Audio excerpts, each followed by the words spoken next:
Governments lie all the time. Well, not just the American government. It's just in the nature of governments. Well, they have to lie. And since they don't represent the people, and so since they act against the interests of the people, the only way they can hold power is if they lie to the people. You don't know what I know. You can't see the spreading stain of deception. I am cruel to myself. Things will never be the same.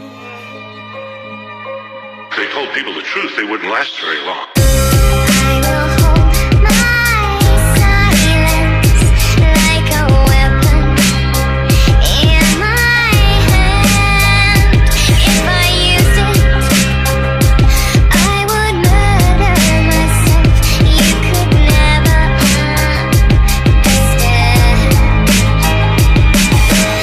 Columbus came ashore, greeted with nothing but niceness. Sailing west in attempt to find golden spices. Dominated by the popes and frenzy for ISIS. The Catholic Church expelled Jews and claimed it was righteous. The first man to see land would get a reward and get a yearly pension for life, clearly from God. A young sailor saw land, said we isn't far. Columbus lied, said he saw it the evening before. They touched ground, they were greeted by the Arawak. Columbus had them locked up as prisoners in an hour flat. He wanted to find a source of gold, and that was that. And when they thought that wasn't fair, then he stabbed they back. When there was no more gold, he took slaves instead and left 250,000 Indians in Haiti dead. The men died in mines, the women died at work. The children died from lack of milk and they died in the dirt.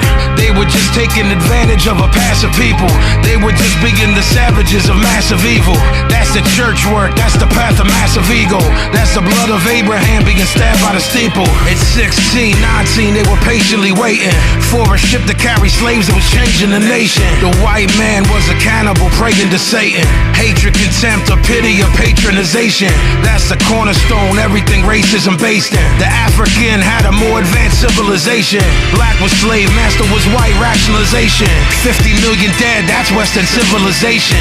At first they appeared in the north, and they were helpless in the face of superior force. And all of them were chained together, they really was lost. Racism isn't natural, it's merely divorce. Before the slave trade, black was considered distasteful. By the Oxford Dictionary, I found it disgraceful. It's not a natural tendency to be bitter and hateful. It's a natural enemy of the critical staple. Slavery grew as the plantation system grew. The reason for that's kinda easily traceable. Society of helpless dependence was capable of saying fuck a slave master, you in slavery too. 7 slaves were put to death for murdering master. Fear of slave revolt had them developing faster. You a Catalan killer, an elegant bastard. I would burn the white man while smelling the ashes. From time to time, white man was part of the resistance. White indentured servants wanted no part of the system. King Philip's War showed that if people would listen, that they could maybe break the complex chain of oppression. Tyranny is tyranny, but that's a concession. But the women, they was treated like that of possessions. Black women had it work cause they was abused. That's the white justification of Aryan blues. The next move was to dominate the Mexicans. James Polk dominated them like they was next to kin. He sent Colonel Cross to lie to them and let them in. 11 days later his skull was crushed, so message sent. We take nothing by conquest, that was the mantra. The military wasn't human, they were just monsters. Henry David Thoreau refused to pay his taxes, denounced the Mexican War and got locked in shackles. The 20th century opened, anger re-emerged. Reality of ordinary life was being heard. Anarchists and feminists came from factory work. Communism, socialism seemed to be rebirth.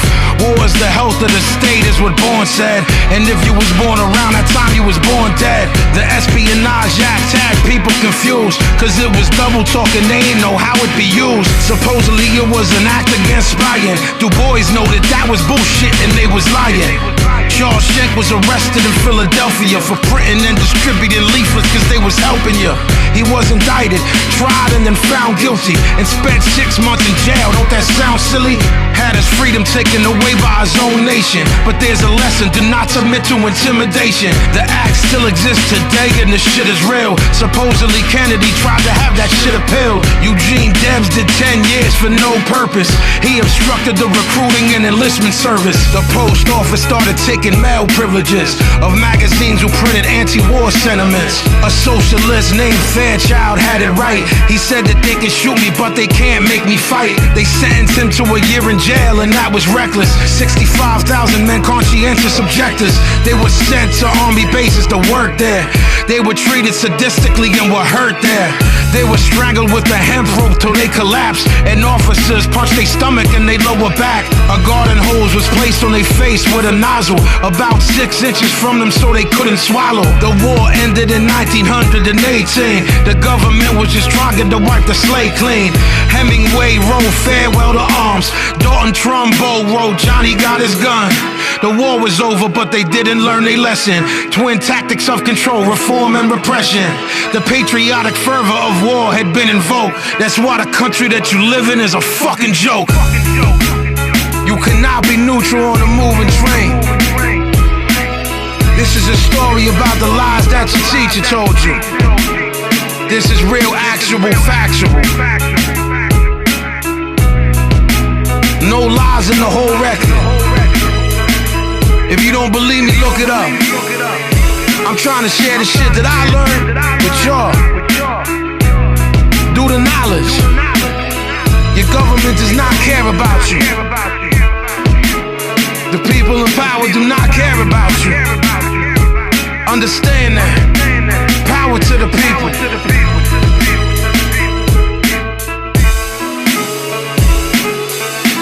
War is like a fix. You know, you get high on war. We won. And then you're down on the ground again. And you need another fix. You need another war. Why do you think we've had war after war after war after war?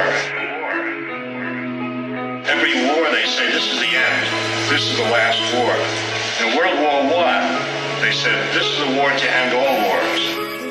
And then not long after that was World War II. And then soon the United States was waging war in Korea and then in Vietnam. If you study history, what you learn is that wars are always accompanied by lies. Wars are always accompanied by deception.